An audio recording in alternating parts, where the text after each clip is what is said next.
नमस्कार, मैं हूं श्वेता सिंह और खबरदार आप देख रहे हैं सीधे इजरायली दूतावास के सामने से, जहां पर एक लो इंटेंसिटी आईईडी ब्लास्ट हुआ है।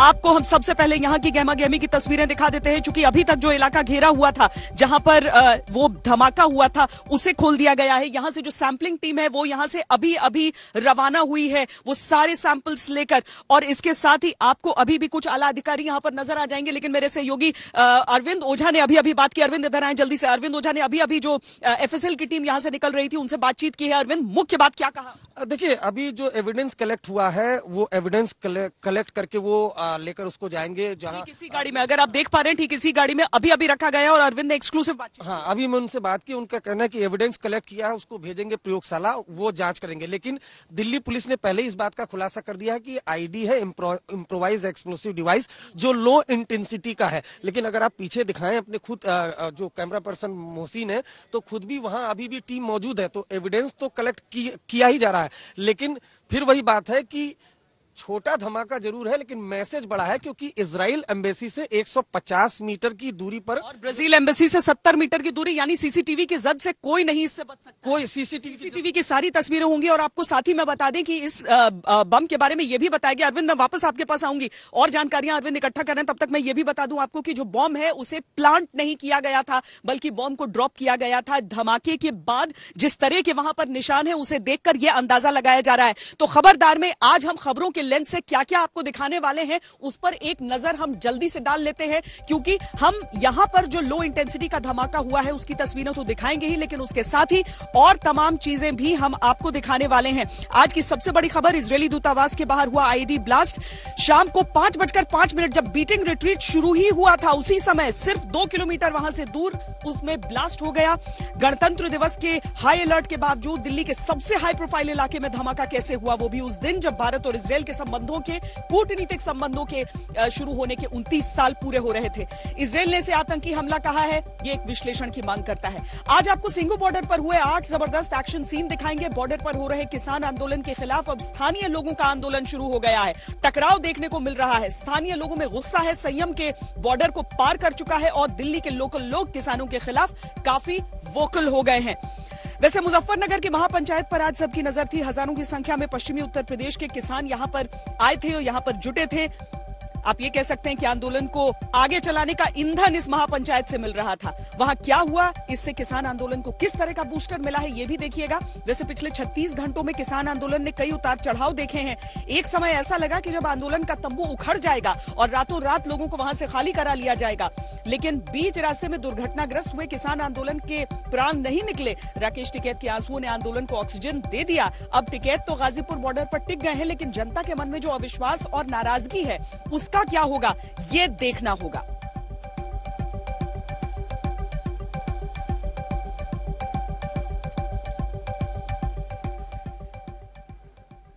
तो आपको ये बता दें कि दिल्ली में जो ये धमाका हुआ है, इसके बाद बहुत सारे शहरों में अलर्ट हो गया है। खासकर उत्तर प्रदेश के कई शहरों में पूरी तरीके से अलर्ट घोषित कर दिया गया है।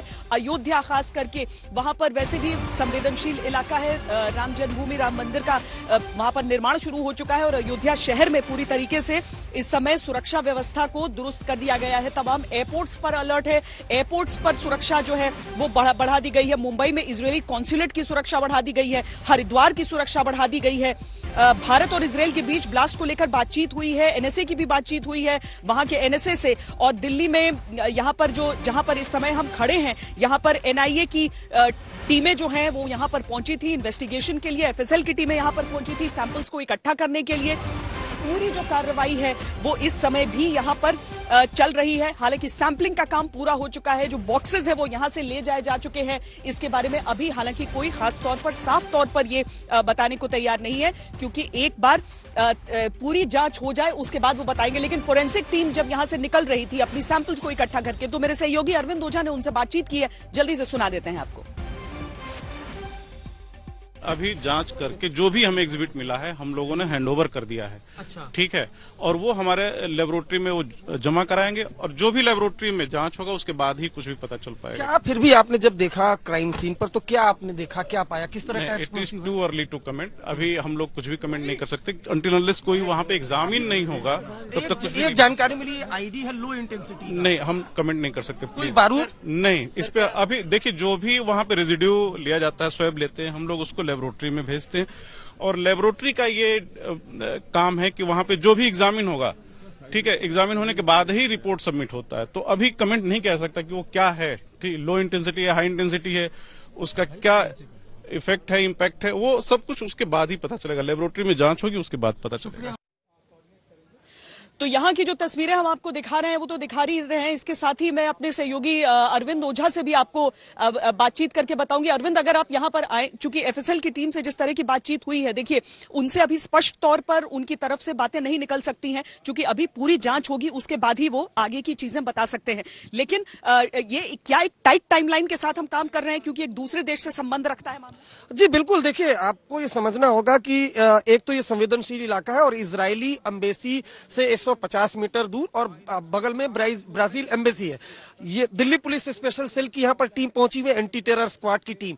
ये सेम टीम है जिसने साल 2012 में प्रधानमंत्री आवास से कुछ दूरी पर इजराइल एम्बेसी की कार में धमाका जब हुआ था तो उसकी जांच की थी। और वो धमाका कैसे हुआ था? इजराइल एम्बेसी की कार को टारगेट किया गया था, भारत के बाहर से हमलावर आए थे, बाइक से आए थे, स्टिकी बॉम्ब से। अपने आप में यूनिक इस तरह का जो धमाका था वो स्पेशल सेल ने उस तरह की जांच की थी। तो जो पैटर्न है, और खासकर इजराइल की एम्बेसी के आसपास से, तो चूंकि जो एजेंसी पहले से इस तरह की जांच कर चुकी हो, इजराइल एम्बेसी को लेकर हमेशा से अलर्ट होता है, तो ऐसे में बेहद गंभीर है एजेंसी। इस वजह से अगर आप देखिए तो आप जब से आई हैं और जब से मैं मौजूद था, जब धमाके के कुछ मिनट बाद मैं यहाँ पहुंचा, तब से तमाम जो बड़े अधिकारी वो यहाँ पर मौजूद है। और इसी वजह से, और लगातार चाहे एनएसए हो वो अपने काउंटर पार्ट से बात कर रहे हैं या तमाम जो बड़े अधिकारी अपने काउंटर पार्ट से बात कर रहे हैं, जांच होगी, गंभीरता से होगी। और इसी वजह से गृह मंत्री न सिर्फ ने कमिश्नर से बात की है, कमिश्नर लगातार एक एक चीज की इंफॉर्मेशन ले रहे हैं। मौके से जो आईडी जो भी एक्सप्लोसिव इस्तेमाल हुआ था, किस तरह से तैयार हुआ था, वो भले कोई, क्योंकि जो आईडी होता है वो ऐसे भी कहा जाता है वो रोड साइड बॉम्ब, यानी कि उसका इस्तेमाल इसी तरीके की चीजों के लिए होता है और खासकर ऐसे देशों में होता है जहां पर आप ऐसे करके फेंक देते हैं और इस्तेमाल हो जाता है, वहां पर धमाका कर देते हैं। लेकिन एक लो इंटेंसिटी आईडी का ब्लास्ट यहां पर क्यों किया गया? अरविंद, जो मेरी भी बात हो रही थी जो सुरक्षा एजेंसियों से, वो बता रहे हैं कि यहां पर भले ही धमाका हुआ है लेकिन जो नुकसान हुआ है वो उस तरफ खड़ी हुई गाड़ियों को हुआ है, यानी कि वो तो पूरा सीसीटीवी की जद का इलाका है। बहुत मुश्किल नहीं आएगी, बस समय की बात है कि हमारी जो हाथ हो, जो हिंदुस्तान के हाथ है, वो उन लोगों के गिरेबां पर हो जिन्होंने इसे प्लान किया। जी बिल्कुल, गिरेबां पर हो। और दिल्ली में अगर बात की जाए तो पहले भी कई बार ऐसे धमाके हुए, साल 2005 में, 2008 में, बड़े बड़े सिलसिलेवार, तो नियंत्रण में रहता है, सिलसिलेवार धमाके होते रहे। हालांकि बहुत अच्छी बात है कि अब वो जो धमाका सिलसिलेवार था वो धमाका पूरी तरह से रुक चुका है। लेकिन जो एजेंसी है, खासकर special cell anti terror unit, वो एक्सपर्टाइज है, न सिर्फ दिल्ली बल्कि देश के, दिल्ली के बाहर के कई बम धमाके इस टीम ने खोले, जो टीम यहाँ पर मौजूद है। ये बहुत समझने वाली बात है। और जैसा कि मैं जिक्र कर रहा था 2012 की, बड़ी बड़ी एजेंसियों को समझ में नहीं आया था कि चलती कार में आखिर कोई शख्स कैसे बॉम्ब लगाता है, फिट करता है और धमाका हो जाता है। वो बाद में पता चला स्किटी बम, और उसकी इन्वेस्टिगेशन इतनी टफ थी, लेकिन उसका खुलासा किया, उसको भी क्रैक किया गया, उसको भी क्रैक किया गया। हम आगे बातचीत करते हैं, लेकिन पहले एक बार अपने दर्शकों को जरा सिलसिलेवार दिखा देते हैं कि पूरे दिन किस तरीके से ये सारा घटनाक्रम हुआ है, क्योंकि 5:05 ठीक वही समय है जब बीटिंग रिट्रीट में उन मधुर धुनों की शुरुआत हुई थी और दूसरी तरफ यहां पर एक धमाके की आवाज। देखिए ये रिपोर्ट।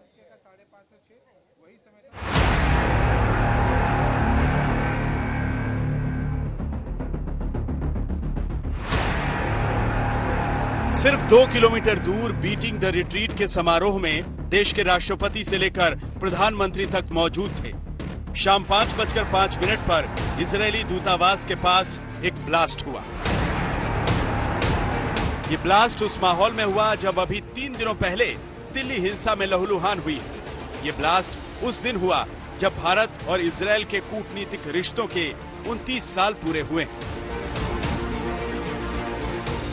ब्लास्ट तो कम तीव्रता का था, लेकिन इजरायली दूतावास के बाहर खड़ी कारों के शीशे चटक गए। ब्लास्ट में आईईडी के इस्तेमाल होने की आशंका है। ये भारी फोर्स यहाँ पर तैनात की गई है, इलाके को कॉर्डन ऑफ कर दिया गया और यहाँ से कुछ दूरी पर ही इजरायली एम्बेसी है। मैं इधर से आपको दिखाने की कोशिश करता हूँ कि स्पेशल सेल के तमाम जो अधिकारी हैं वो यहाँ पर पहुंच चुके हैं। अपने कैमरामैन सत्या को कहूंगा कि यहाँ से दिखाने की आपको कोशिश करें। ये आप देखेंगे अगर यहाँ से, तो यहाँ से आपको तस्वीरें दिखाई देंगी। ये जो दूर है यहाँ पर स्पेशल सेल के जो तमाम बड़े अधिकारी हैं वो वहां पर सामने, वो जो सामने का इलाका आप देख पा रही है, ये वहीं पर जिस तरह की जानकारी जैसा स्पेशल सेल के अधिकारियों ने कंफर्म किया था, जूम करके सत्या जो हमारे कैमरा पर्सन है वो आपको दिखाएंगे कि वो वहां पर दिल्ली पुलिस के जो तमाम स्पेशल सेल के अधिकारी हैं वो मौके पर पहुंचे हुए। जो जानकारी मिली थी स्पेशल दिल्ली पुलिस को और दमकल विभाग के गाड़ी अधिकारियों को 5 कुछ मिनट पर यह जानकारी मिली कि बंगले नंबर 6 से कि यहाँ पर एक धमाका हुआ है, जिसके बाद स्पेशल सेल के तमाम जो अधिकारी हैं वो मौके पर पहुंचे हुए। ब्लास्ट के बाद इजरायली राजदूत रॉन मल्का ने आज तक से इस बात की पुष्टि की है, हमले में दूतावास के सभी लोग सुरक्षित हैं।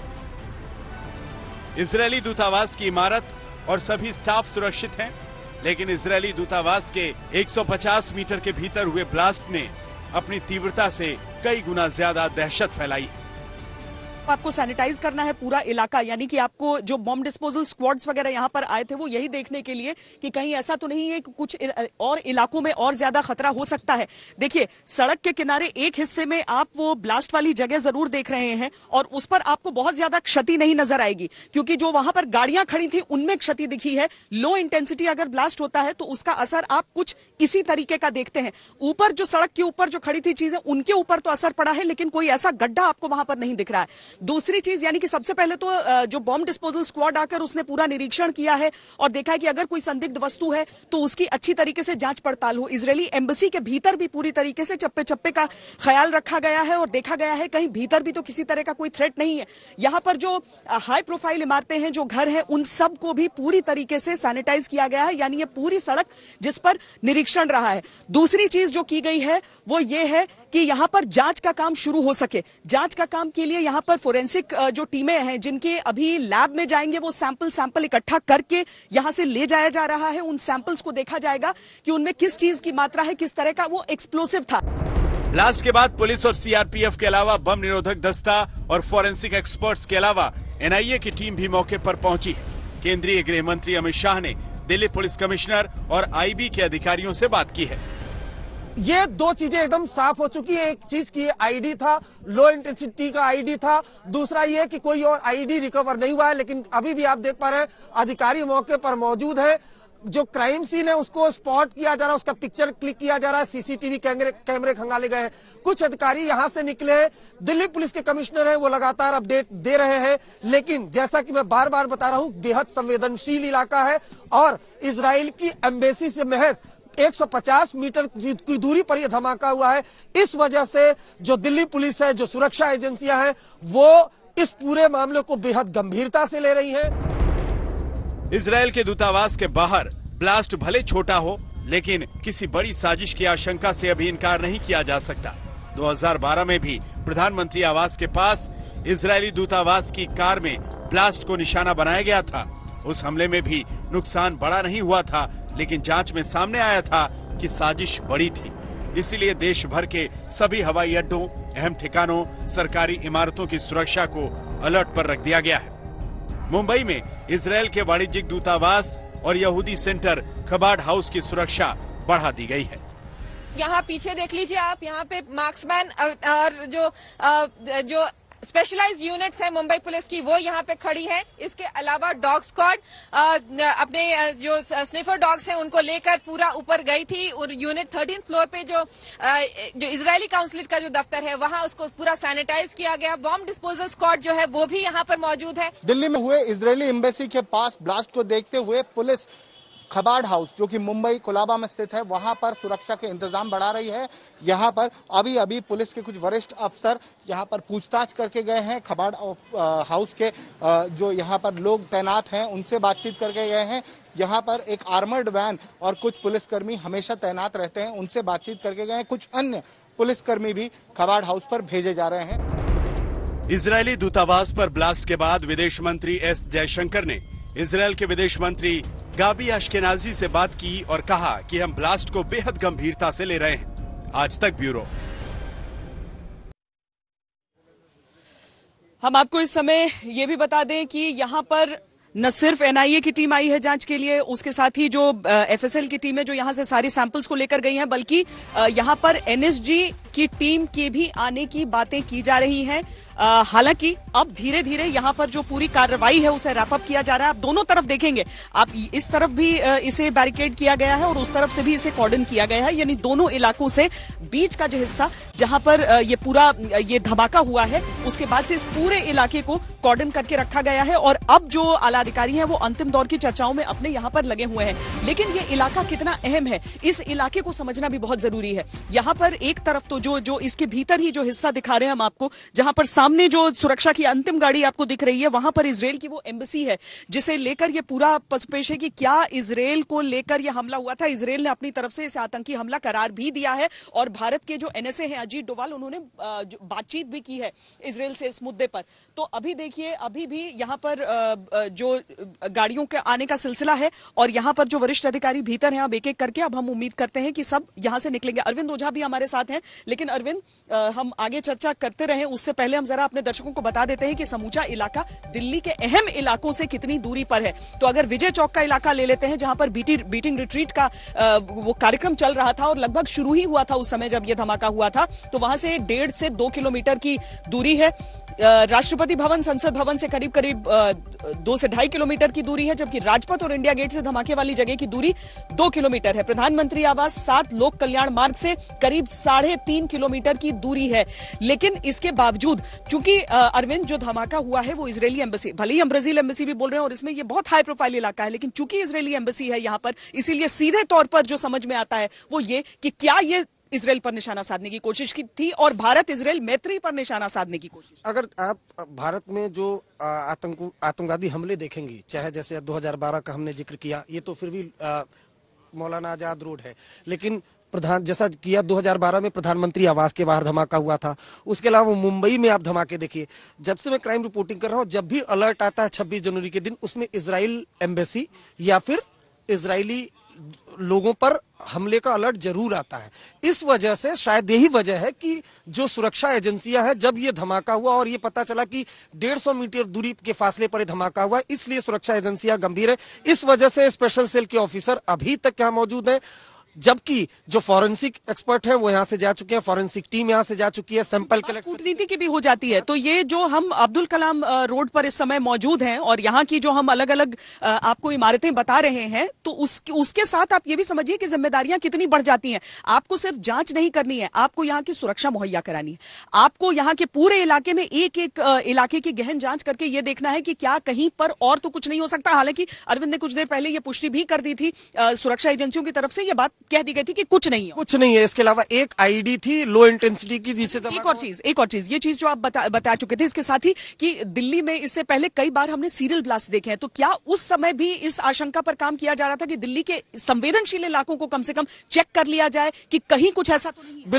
बिल्कुल देखिए, जैसे ही यहाँ पर धमाका हुआ, तुरंत जो है दिल्ली पुलिस कमिश्नर ने वायरलेस सेट से ये कहा कि आप पूरे इलाके में चेकिंग करें, खासकर सरोजनी नगर, पहाड़गंज जैसे मार्केट जहां जो धमाकों का गवाह रहा है।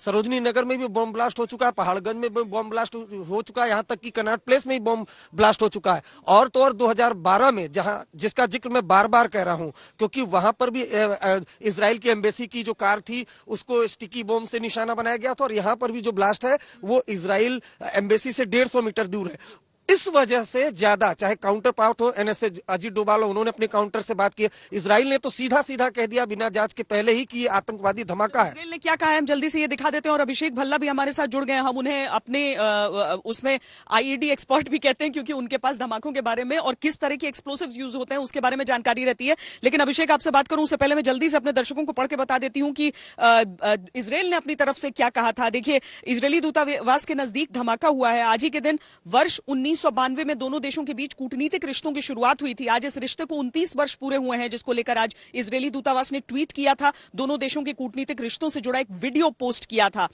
भारत में इजरायल के राजदूत रॉन मल्का ने आज तक से कहा कि दूतावास में हर कोई सुरक्षित है। दूतावास को हाई अलर्ट पर रखा गया है, लेकिन इसके साथ ही आतंकवादी हमले की भी बात उन्होंने ही अपनी तरफ से की। हिंदुस्तान की तरफ से अभी इसकी कोई पुष्टि नहीं है। लेकिन अभिषेक, क्या जो आईईडी जो इस्तेमाल हुआ है उसको लेकर कुछ चीजें स्पष्ट हैं? बहुत सारे लोग बहुत सारी बातें करेंगे इसको लेकर कि क्या किस तरीके से रखा था, आखिर कैसे वहां पर आ गया। एक लो इंटेंसिटी का धमाका अमूमन एक संदेश के लिए दिया जाता है या उसके और क्षतिग्रस्त करने की मंशाएं भी हो सकती हैं? आज तो ऐसा लग रहा था कि एक संदेश के लिए था, क्योंकि बीटिंग रिट्रीट चल रही थी। 26 जनवरी अभी हाल ही में गुजरा है।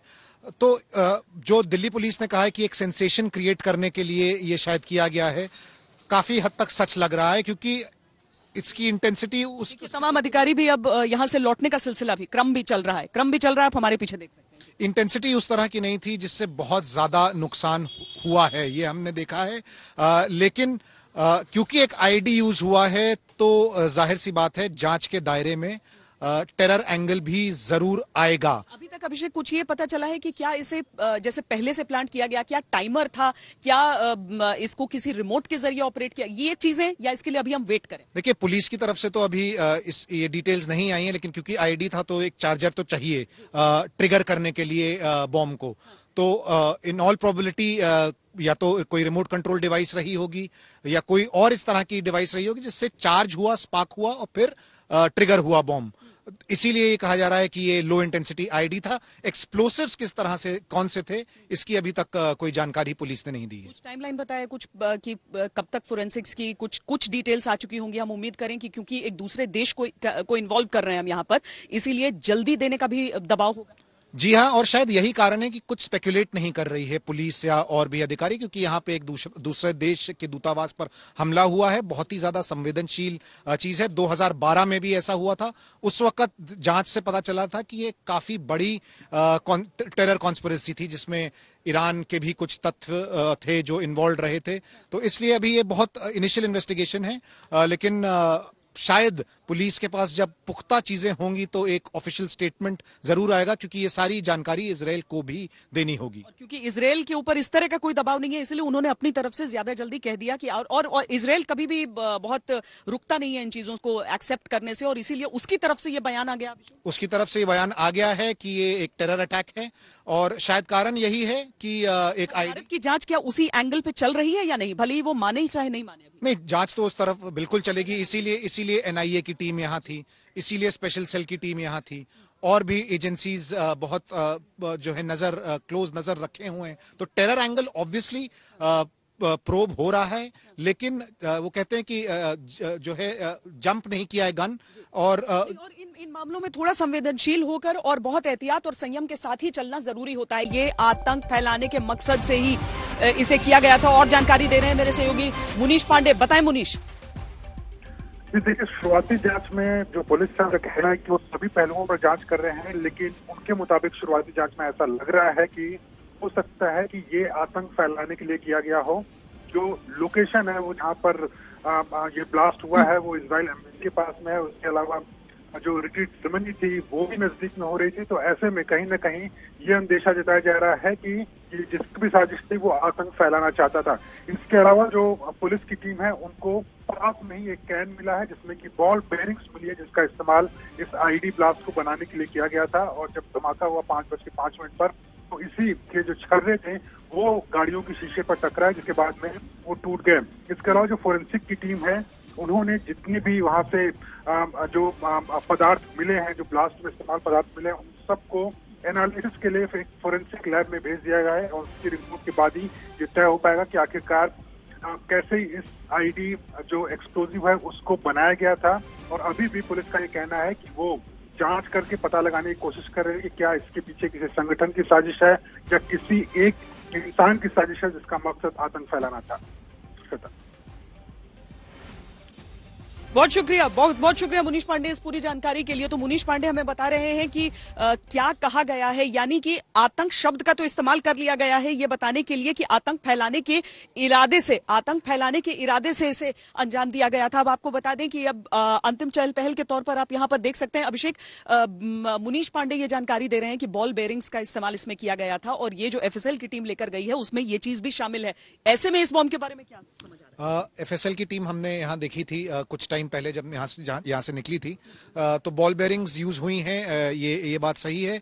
और लो इंटेंसिटी ब्लास्ट अभी भी जिसके बारे में दिल्ली पुलिस ने कहा है वही अभी भी वो वही कह रहे हैं, क्योंकि किस तरह के एक्सप्लोसिव्स यूज हुए हैं इस पे अभी क्लैरिटी नहीं है। कौन से अधिकारी? दिल्ली पुलिस के, हाँ वही मैं कहने वाला हूं, दिल्ली पुलिस के कमिश्नर एसएन श्रीवास्तव पहुंचे हुए हैं इस वक्त मौके पे, पीछे जहां पे ब्लास्ट हुआ है।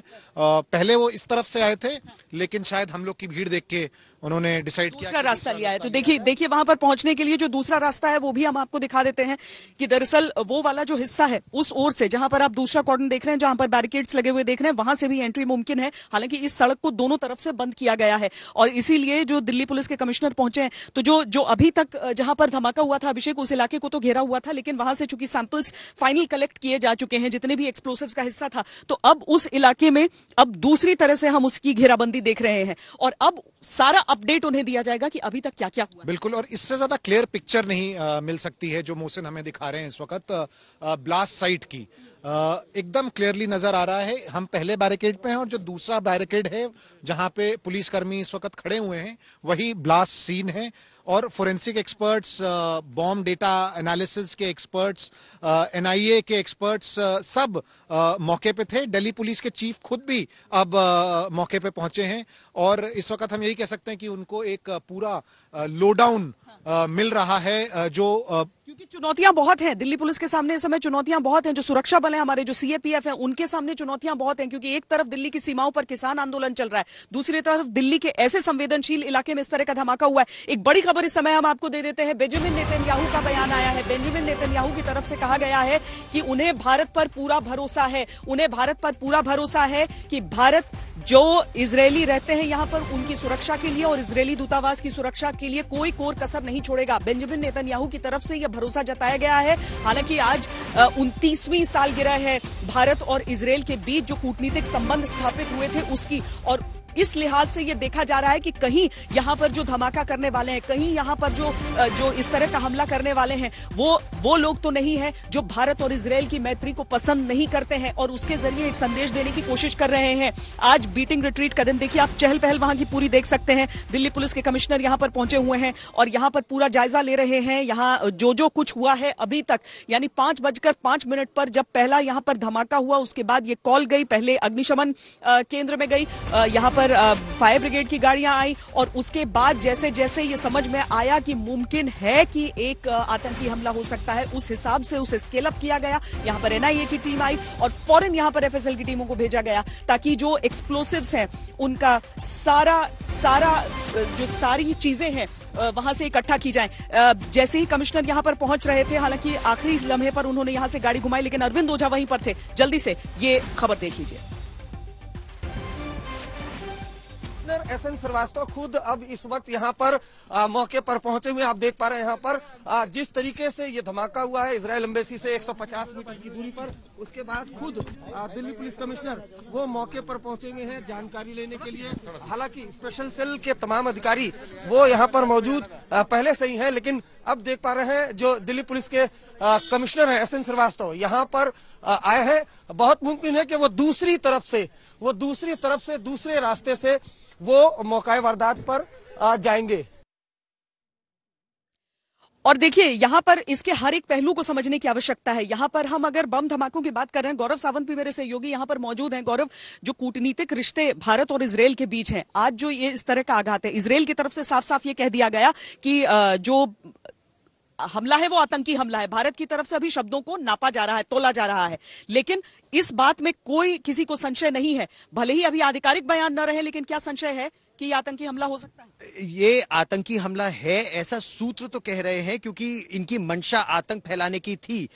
लेकिन अभी ये नहीं पता चल पाया है कि जो जैसा पुलिस कमिश्नर या दिल्ली पुलिस कुछ समय पहले कह रही थी कि ये मिस्चीवियस एलिमेंट्स हैं जिन्होंने सेंसेशनलाइज करने के लिए किया है। लेकिन ये एक फैक्ट अब ये पता चल गया है कि एक बारूदी सुरंग या इम्प्रोवाइज एक्सप्लोसिव डिवाइस जिसमें बॉल बेरिंग्स रखे थे, एक गाड़ी आई और उसने इसको यहाँ पर फूलों के बीच में उसको फेंका, और उनकी मंशा यही थी। आज दो बड़ी चीजें हैं, एक गणतंत्र दिवस का समापन समारोह है आज 29 जनवरी को, और भारत इजरायली मैत्री के 29 वर्ष हो गए हैं, औपचारिक मैत्री के। तो इजरायल की सरकार, इजरायल का विदेश मंत्रालय वो चाहता है कि इसकी विस्तृत जांच हो और दोषियों के खिलाफ कार्रवाई हो। गौरव, अगर हम समय के हिसाब से देखें तो देखिए 5:05 मुमकिन है पहली धुन उस समय बीटिंग रिट्रीट की बजाई जा रही थी वहां पर, जहां पर एक तरह से पाकिस्तान के लिए भी एक संदेश था, क्योंकि 1971 के युद्ध का जिसके लिए बांग्लादेश की जो सेना की टुकड़ी यहां पर आई थी मार्च के लिए 26 जनवरी को, उसी का एक तरह से हम समझें कि पहला एक ओरिजिनल ट्यून यहां पर सुनाई दे रहा था, जिसमें दोनों देशों को याद कर रहे थे 1971 की उस जंग को।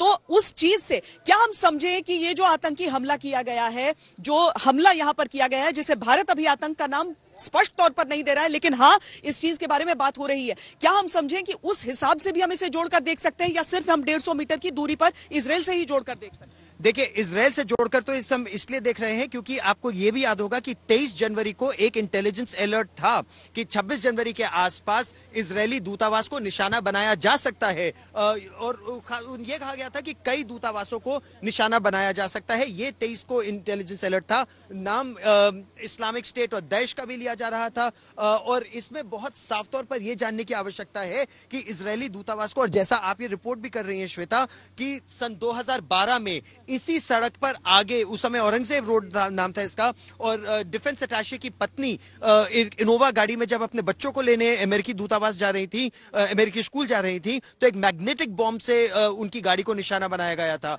और वो तो एक इंटरनेशनल टेरर अटैक था, क्योंकि उस समय बहुत साफ तौर पर इजरायल की सरकार ने कहा था, बिन्यामिन नेतन्याहू ने उस समय उनकी सरकार ने कहा था कि ये तो ईरान के आतंकवादियों ने किया है इजरायल के खिलाफ। तो इजरायल को लगातार निशाना बनाया जाता रहा है। 26/11 के समय हम लोग मुंबई में रिपोर्ट कर रहे थे किस तरह से इजरायलियों को निशाना बनाया गया था, वो जूइश शाबद हाउस को। छोटा सा देश, लेकिन उसके दुश्मन इतने सारे, और सबसे लड़ने में सक्षम रहता है ये देश। यहां पर भी जो इनकी सुरक्षा रहती है, आपको हम फिर बताएं कि दिल्ली पुलिस की सुरक्षा मुहैया रहती है किसी भी एम्बेसी को, उसके साथ CISF का प्रोटेक्शन, और इजरायल का जहां तक सवाल है तो इजरायल की अपनी एजेंसीज भी इस सुरक्षा में बंदोबस्त में लगी रहती है। और इसके साथ ही आज जानकारी दी जा रही है कि मुमकिन है, ऐसा हो सकता है कि NSG की टीम यहां पर आए।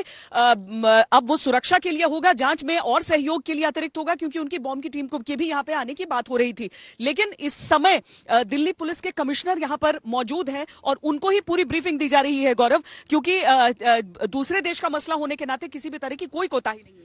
कोताही तो बिल्कुल नहीं हो सकती इस बहुत ही संवेदनशील मामले में। जो NSG की टीम है, NSG के पास नेशनल बॉम्ब डेटा सेंटर है, और दुनिया भर में जितने बड़े आतंकी हमले हुए हैं उसका फोरेंसिक एविडेंस और डेटाबेस, और दुनिया में सबसे बड़ा डेटा बैंक NSG के पास है, नेशनल बॉम्ब डेटा सेंटर में। तो यहां से जो बारूदी सुरंग के अवशेष मिले हैं उसको फोरेंसिकली एग्जामिन किया जाएगा, उस डेटाबेस के साथ कंपेयर किया जाएगा, और उससे यह पता लगाने का प्रयास किया जाएगा कि कौन सा यह आतंकी संगठन है जो इस तरह का सिग्नेचर, इस तरह के IEDs को बनाने में उनका सिग्नेचर मैच करता है। अगर ये बहुत ही कोई लोकल है तो संभवतः ना पता चले, लेकिन क्या उसको करने के तरीकों से हम कुछ समझ सकते हैं, क्योंकि जो जानकारी मिली गौरव उसके अनुसार उसे प्लांट नहीं, मतलब मिट्टी के नीचे नहीं दबाया गया था, बल्कि उसे थ्रो किया गया था। क्या इन चीजों से कुछ समझे, या फिर ये सिर्फ सुरक्षा एजेंसियों को गच्चा देने का तरीका, क्योंकि उन्हें भी मालूम है वो CCTV की जरूरत? बिल्कुल नहीं, सुरक्षा एजेंसी को गच्चा देने के लिए नहीं, एक संदेश देने के लिए भले ही हो सकता है ये,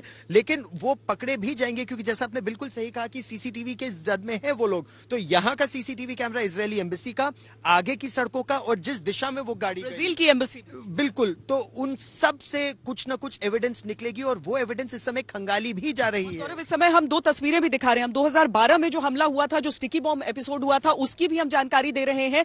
उस समय भी सबके लिए एक बहुत अजीब सी चीज थी कि ओपिनियन देना उस गलत होता है, चीजें को इन्वेस्टिगेट कर ले फिर बात करें। Thank you. Delhi police commissioner जिन्होंने कहा है कि केस रजिस्टर्ड कर लिया गया है, और फिलहाल हो गया ठीक नहीं होगा, स्पेशल सेल इस पूरे मामले की जांच करेगा।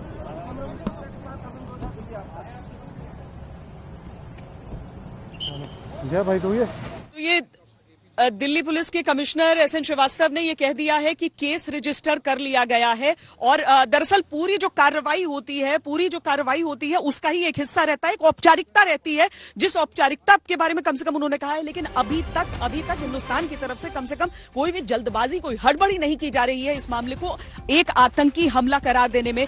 लेकिन बड़ी खबर यह है कि इजरायली दूतावास के पास एक लिफाफा मिला है। इजरायली राजदूत के नाम पर है ये लिफाफा। इसके बारे में इजरायल के राजदूत के नाम पर यह एड्रेस्ड है ये लिफाफा। ये ब्रेकिंग न्यूज इस समय की, एक लिफाफा मिला है यहाँ पर हम आपको बता दें कि सघन जांच लगातार चल रही थी यहाँ पर, क्योंकि किसी भी इलाके में अगर इस तरह का हमला होता है तो उसके बाद कई स्तर की कार्रवाई होती है, जिसमें सबसे पहले होता है उस पूरे इलाके को सैनिटाइज करना, यानी कि सर्च करना। उस सर्च एंड कॉर्डन जो चल रहा था यहाँ पर, जिसकी वजह से इस पूरे इलाके को घेर तो दिया गया है। सर ने बोला है देखिए इस at this point of time I just visited the scene of crime. हम लोग केस रजिस्टर कर लिया है, स्पेशल सेल इन्वेस्टिगेट कर रहा है। इस समय कोई भी चीज कहना ठीक नहीं है, अभी इन्वेस्टिगेट कर रहे हैं और जैसे जैसे खुलासा होगा आपको बताएंगे। एक सवाल है कि सर क्या मौके से कोई एनवेलप लिफाफा मिला हुआ है जिस पर कुछ मेंशन है? मैं इस बारे में कुछ भी नहीं आपको बताना चाहूंगा इस समय पे, क्योंकि इससे इन्वेस्टिगेशन में हर्ज होता है। सर ये टेरर कुछ है या फिर मिसचीवियस आपको लग रहा है अभी शुरुआती इन्वेस्टिगेशन में? अभी इसको हम इस पे कोई अपना ओपिनियन नहीं देना चाहते हैं, ठीक है? ओपिनियन देना उस गलत होता है। चीजें को इन्वेस्टिगेट कर ले फिर बात करें। Thank you. Delhi police commissioner जिन्होंने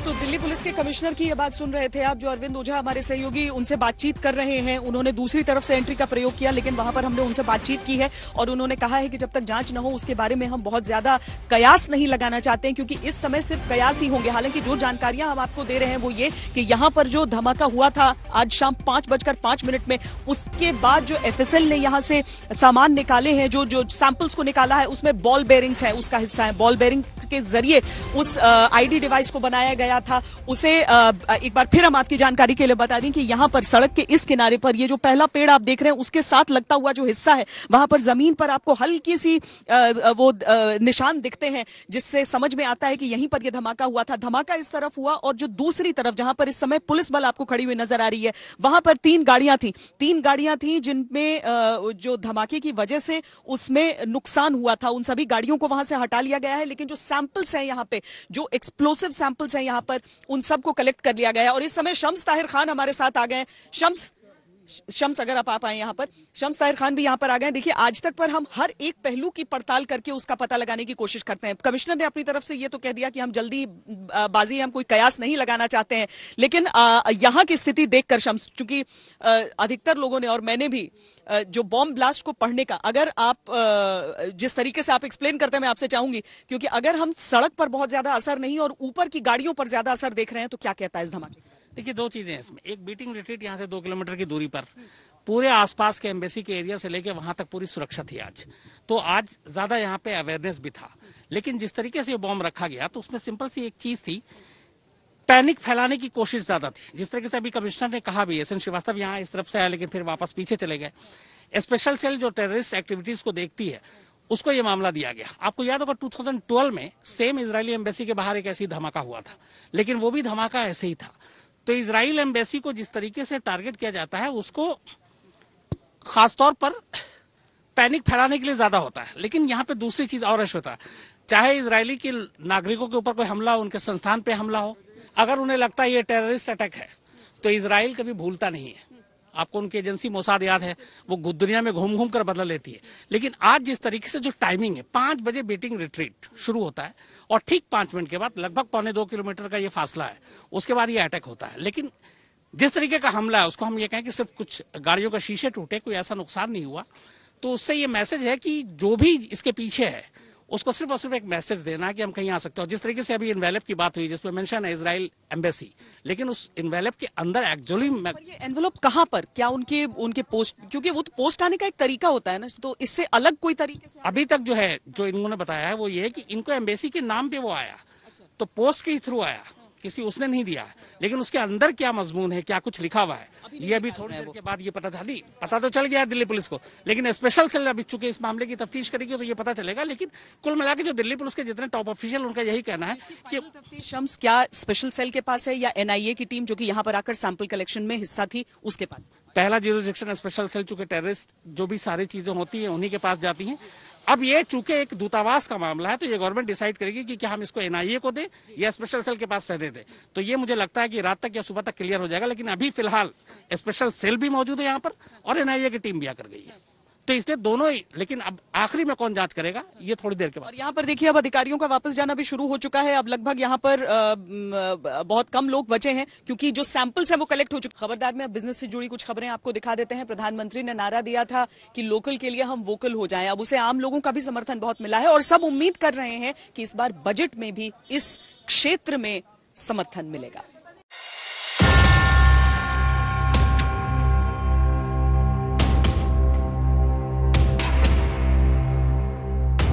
इस बार के बजट में वोकल फॉर लोकल को बढ़ावा दिए जाने से जुड़े कई बड़े ऐलान किए जा सकते हैं। बजट से पहले ही अपने कई भाषणों में पीएम ने वोकल फॉर लोकल को बढ़ावा देने के लिए युवाओं समेत समाज के हर वर्ग को संबोधित करते हुए इस अभियान का जिक्र किया है। समय ने हमें सिखाया है कि लोकल को हमें अपना जीवन मंत्र बनाना ही होगा। आपको आज जो ग्लोबल ब्रांड्स लगते हैं वो भी कभी ऐसे ही बिल्कुल लोकल थे, लेकिन जब वहां के लोगों ने उनका इस्तेमाल शुरू किया, उनका प्रचार शुरू किया, उनकी ब्रांडिंग की, उन पर गर्व किया, तो वो प्रोडक्ट्स लोकल से ग्लोबल बन गए। मई में जब पीएम ने पहली बार वोकल फॉर लोकल का नारा दिया था, तब से अब तक लोगों से इस अभियान को जबरदस्त समर्थन मिला है। इससे इस बार गणतंत्र दिवस पर लोगों ने प्लास्टिक के झंडों का बहिष्कार किया और खादी के झंडों की जमकर बिक्री हुई। व्यापारियों ने दिवाली पर चीन के सामान का बहिष्कार करके उसे 40,000 करोड़ का नुकसान पहुंचाया था। गया जैसे शहर के तिलकुट की बिक्री इस बार मकर संक्रांति पर बढ़कर 12 करोड़ तक पहुंच गई। स्वास्थ्य मंत्री डॉक्टर हर्षवर्धन ने अवैध कारोबार को खत्म करने के लिए वोकल फॉर लोकल को कामगार हथियार बताया है।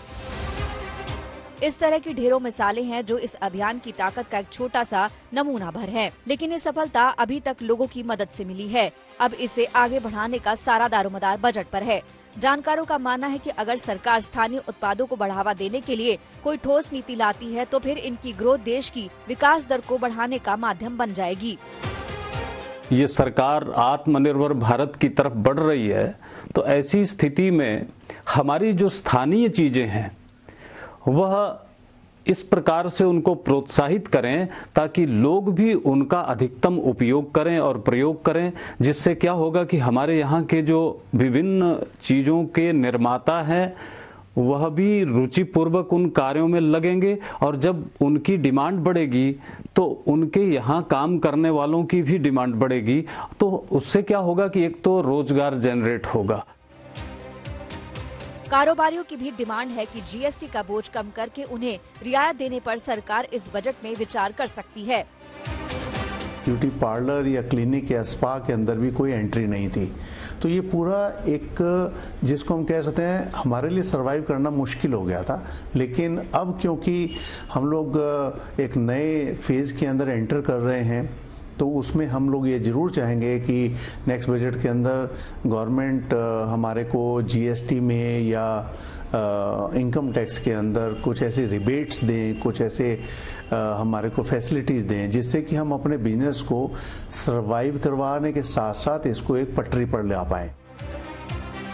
वोकल फॉर लोकल को बढ़ावा देने के लिए कोरोना में कंगाल हो चुके लोगों की मदद की जरूरत भी जानकार जता रही हैं। उनका मानना है कि जब तक समाज के वंचित वर्ग तक बजट के ऐलानों का फायदा नहीं पहुंचेगा, तब तक किसी भी स्कीम को सफल बनाना बेहद मुश्किल है।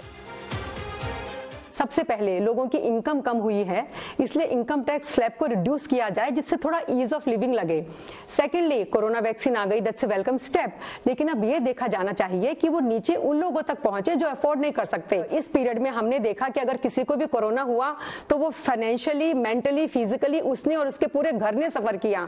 इसलिए अभी हमें मेडिकल और health, in education, in sectors में भी अभी बहुत काम बचा है। तो एज ए सोशल वर्कर ये हमारे प्रायोरिटी एरिया हैं और बाकी के एंटरप्रेन्योर्स जो भी हैं वो उनके लिए भी बहुत काम बहुत करना है।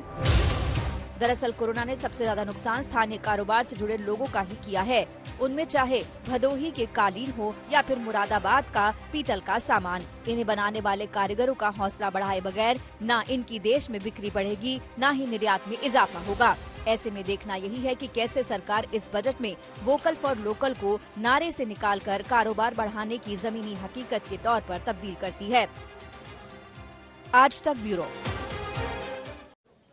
कोरोना ने हेल्थ सेक्टर की जो अहमियत है वो बता दी है, और इस बार के बजट में क्या हेल्थ को लेकर और ऐलान हो सकते हैं, क्या स्वास्थ्य पर ज्यादा जोर हो सकता है, इस पर सबकी निगाहें।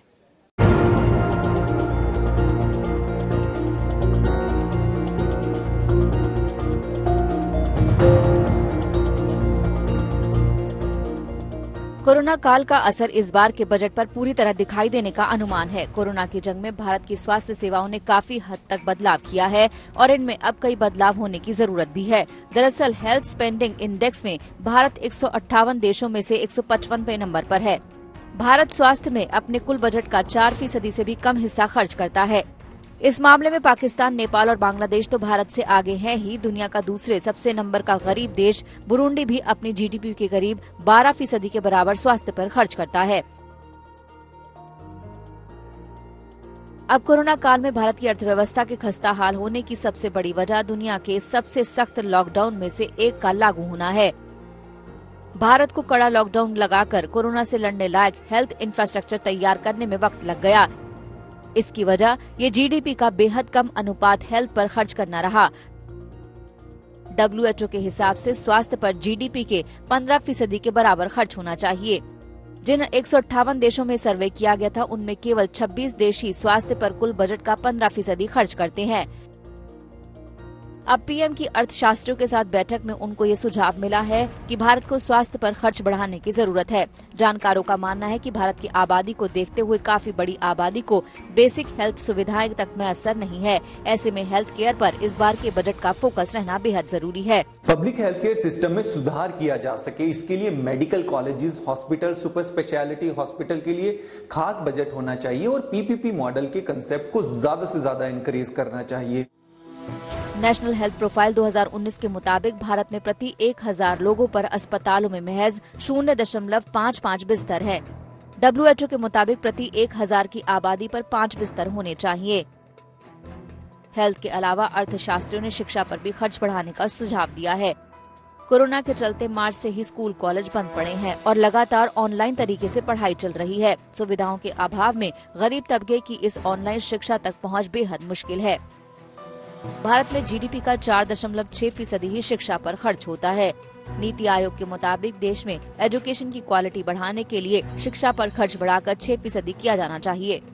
1966 में गठित पहले शिक्षा आयोग कोठारी कमीशन ने शिक्षा पर जीडीपी का 6% खर्च करने की सिफारिश की थी, जिसके बाद 1968, 1986 और 1992 के एक्शन प्लान को दोहराया गया, लेकिन कभी भी इस लक्ष्य को हासिल नहीं किया गया।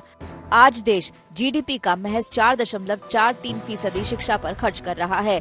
नई राष्ट्रीय शिक्षा नीति 2020 ने एक बार फिर शिक्षा पर होने वाले खर्च को बढ़ाकर 6% करने का वादा किया है, लेकिन इस बार भी कोई समय सीमा इसके लिए तय नहीं की गई है।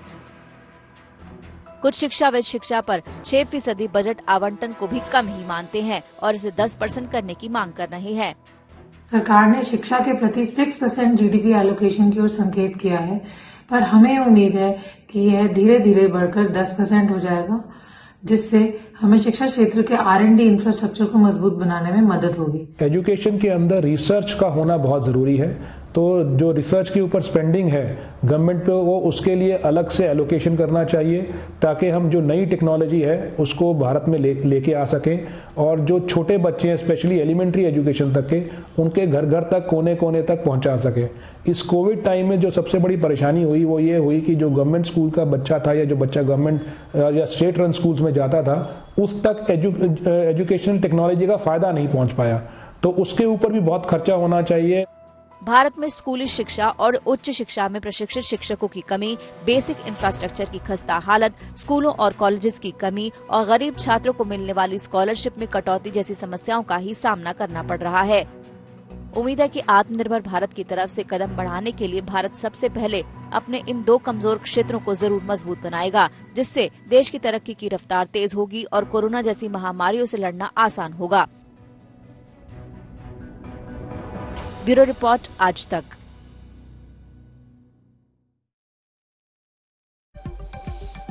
खबरदार में आज के लिए इतना ही। देश और दुनिया की बाकी खबरों के लिए आप देखते रहिए आज तक।